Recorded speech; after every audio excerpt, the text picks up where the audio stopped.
Greetings.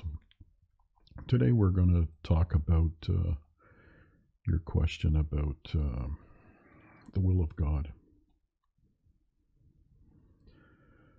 The easiest way to deal with or work through the will of God in your spiritual journey is to think of each problem you encounter while on your spiritual quest as either a bump or even a hill, depending on its severity at the moment. This incline dictates how difficult it will be for you to climb. When you finally reach the top of that incline, the top of the hill, that's when you'll be able to see a little further down the road.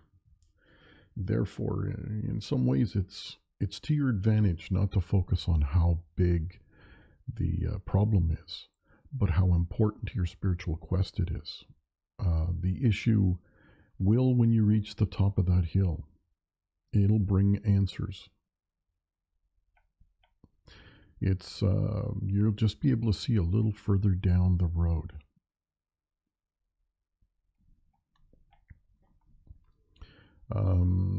Most people, when they have serious problems, have been lately they've been getting on Facebook and sending out shout outs to their friends and telling them how difficult things have been.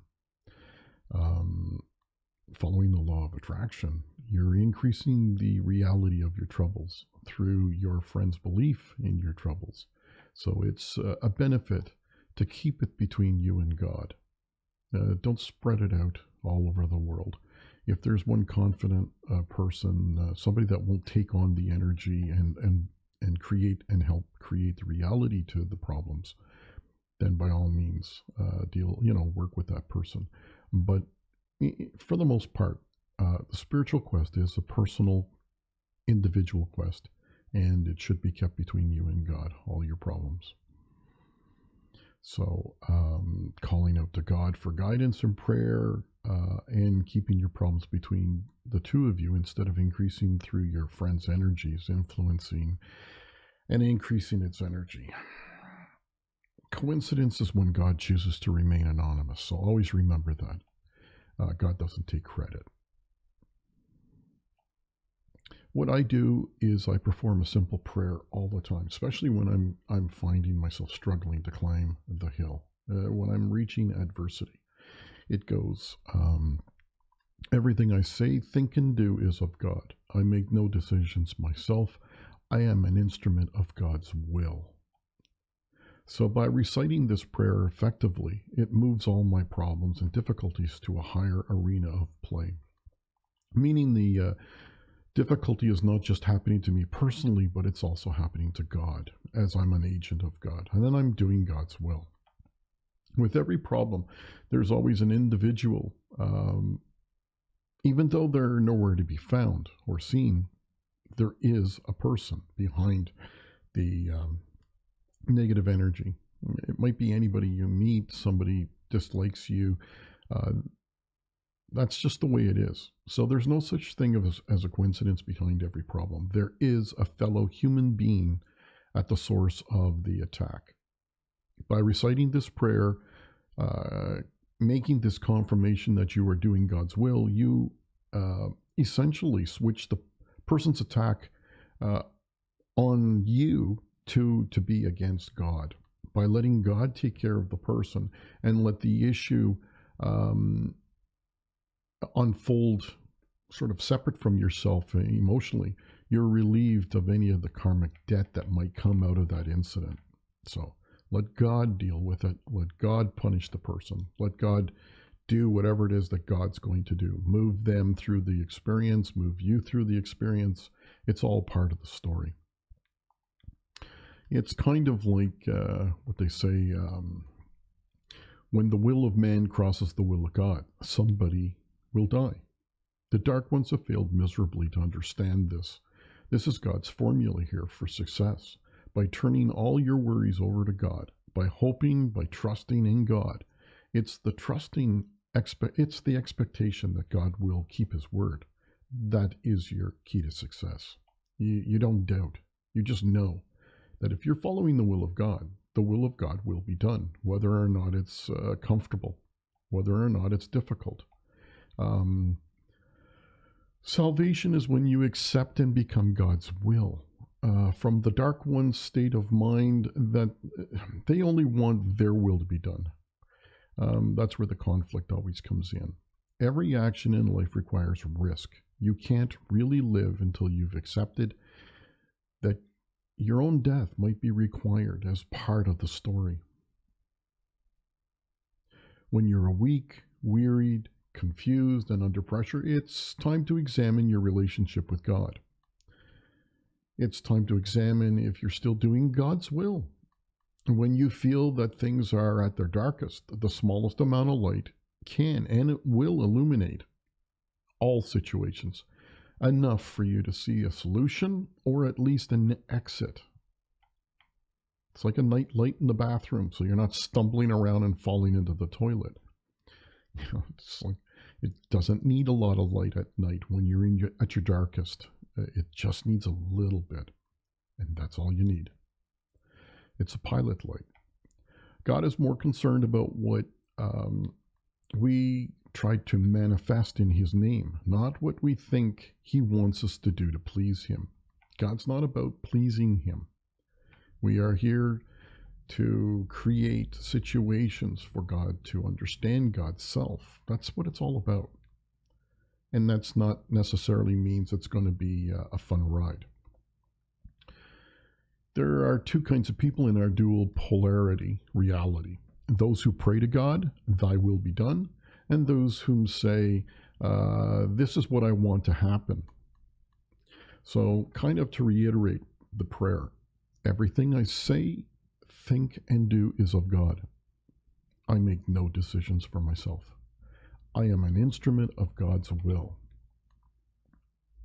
It's kind of interesting how during the good times people they become spiritual and somehow lose sight of the goal of returning to God. Whereas when times get tough, growth in religion has its great revival. The safest place to be during the good or bad times is always to maintain your focus within the will of God. To maintain God's will, it will develop your character. At times you will feel alone because God has given you the gift of maintaining your own free will, separate from his will. This is part of God's plan for self-discovery. So we are expected to stray away from God's will. God's will becomes that place where we can focus the goal, the ultimate goal. It's through our wants that he will discover his answers. God will never let go. Well, he'll never let us go too far without reminding us of him and our place in the Godhead. Bringing ourselves back to balance in our relationship with God. This can only happen if we make independent decisions outside of his will. If we're in it, we're in it. If we're outside it, then we have to make decisions to go back to it.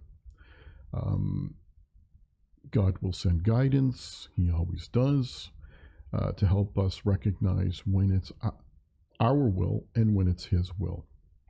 It's back to that question, search for God and you will find everything he has not. When you prescribe to the will of God, you must never do it with the intention to test God's resources. Much like the religious seeker who gathers two or more in his name, their need to create a group energy, while praying to God, will only receive answers that the weakest member of the group can handle to hear. On the other hand, a spiritual seeker who goes it alone while talking to God in prayer will hear what it is they need to hear. It's going to be an answer for them exclusively. There's nobody else involved. Hiding oneself within a collective is never the way to enlightenment. Prayer is when you talk to God. Meditation is when you listen to God. Give you, when he's giving you an answer. So we must focus on God's will and not on the difficulties that we are encountering along the way. It's not the journey as the dark ones want you to believe. It's the destination that we must always focus on. They want us all to focus on the journey. Well, it's not. You'll hear it time after time after time. It's not the destination, it's the journey. Well, it's the other way around. It's the destination. When we focus on the journey, we focus on the very bumps in the road that have been given to us to help us see further down the road. Even if it's just for a moment, it gives us insight. It allows us to see just a little further down the road. When it seems as if God is nowhere to be found, try to think of things like the sun, which is millions of miles away. Even so, you can see it, you can feel its heat. It's much like God. It's everywhere. It's there. It's always there. We rotate around it. It doesn't move. So the more that we focus on God, like the sun, the more we become part of God's will, and the nearer God will feel. It won't feel so distant then. If the road to heaven has been all uphill, and I know for a lot of people, it sure feels like it. You also have to think about how the road to hell is all downhill. You have to accept that your spiritual journey is by its nature a very difficult uphill battle, which is contrary to the easy path that most people choose to take. The all downhill journey to hell, another way of saying it, is to remain in the reincarnation cycle in the harsh realm. It's to stay here, it's to come back, it's to hide. Sharing difficult experiences with fellow seekers is not just a way to comfort yourself, the downcast spirit. It's kind of a good way every so often to review through sharing your own difficulties with a seeker, a fellow seeker. It also helps you to remember so that you don't forget your own trials and tribulations to where you now find yourself. But that's it.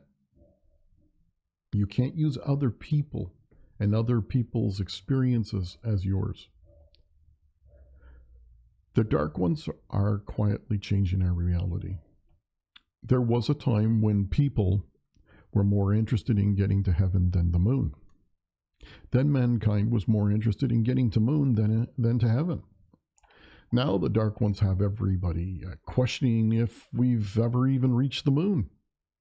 They keep taking things away from us. They keep taking our foundation away. They keep taking our family, our beliefs, what we think, what we believe in. They're all on soft ground. There's no firm foundation anymore. They keep taking that away so that you're left struggling, looking for your next meal, looking for a job, trying to pay your hydro bill.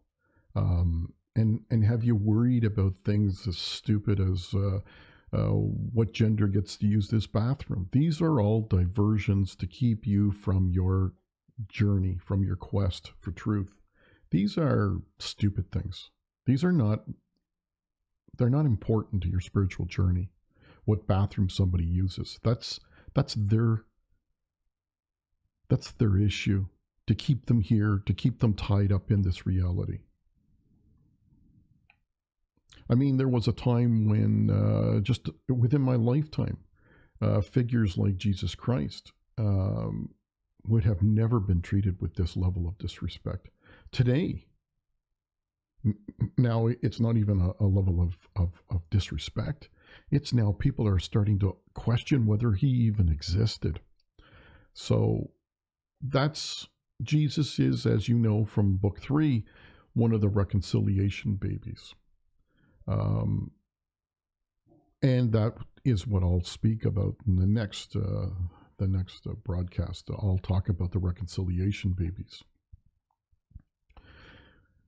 We're challenged by the dark ones, but we must never be swayed in our resolve to return home.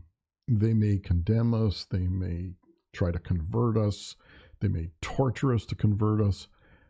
We hear them, but we're not going to follow them. And thereby we do not deceive ourselves or others in our spiritual quest. The whole thing here is not to keep on more karmic debt, but to release karmic debt and get out of this reality. I'm not talking about suicide. I'm talking about when it's your time, and you know exactly what to do so you don't come back to the reincarnation cycle. That's something I'm going to talk about in future broadcasts as well. It's very important. Which light to follow? There is a light to follow, and there's a light not to follow. The light that people are following right now, bring them right back. What you think is your failure, well, you're a fallen one. What else are you? You're a failure. And the way your whole lifetime is to find your way home so that you're not down here with all the fallen ones. But you're a fallen one. So your DNA, everything, spells out that you're one of them. So what you're interpreting as a failure is actually what we call a point of reference. In other words, a directional signpost on the road to your spiritual journey to enlightenment. This is a way to anchor yourself and figure out where you are. Once you accept who you are, what you are, you can start moving forward again. If you don't even understand who and what you are in relationship to God, you're not going to be moving very far from where you are. So these signs along the way are to measure how far you've traveled, and it also shows which path you've been taking and what direction. So for most people, they don't want to accept this part, but the seeker must expect at some point in your journey, you're going to reach a level of enlightenment or knowledge, and you're going to meet the devil. At some point, the devil is going to step in your way. So I guess you could look at it this way. If you don't, it's because you're headed in the wrong direction. If you do, at least it's like, should I say, you're following in the same direction as the devil is when you don't meet him. So it's something to think about. The difficulties have reason. There's a reason behind the difficulties. When you're having a good time, you're making lots of money, you're having lots of sex, you're raping and pillaging reality. That's not a difficult life. That's a fun life. So you've traveled for a very long time on your quest.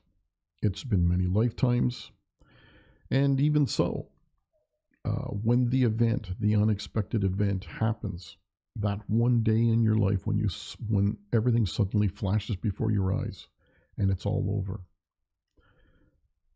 The question is, will you reboot and find yourself back on Earth in a new lifetime, or will you be reviewing your most recent lifetime and making your way back to the Godhead? So it's kind of worth taking some notes here.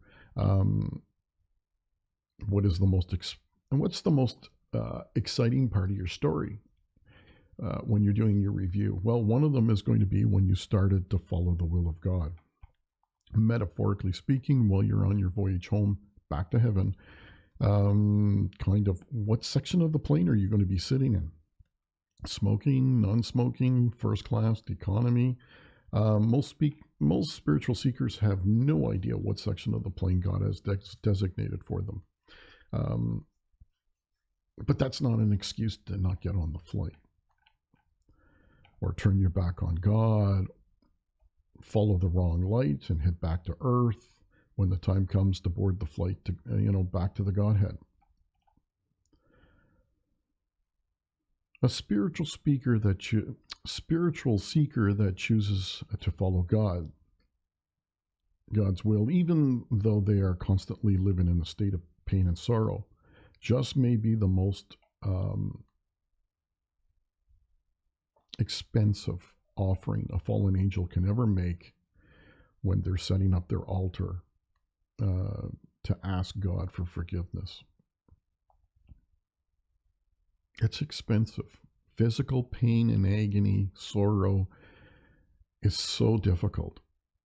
It's so easy to be making lots of money and having sex and procreating,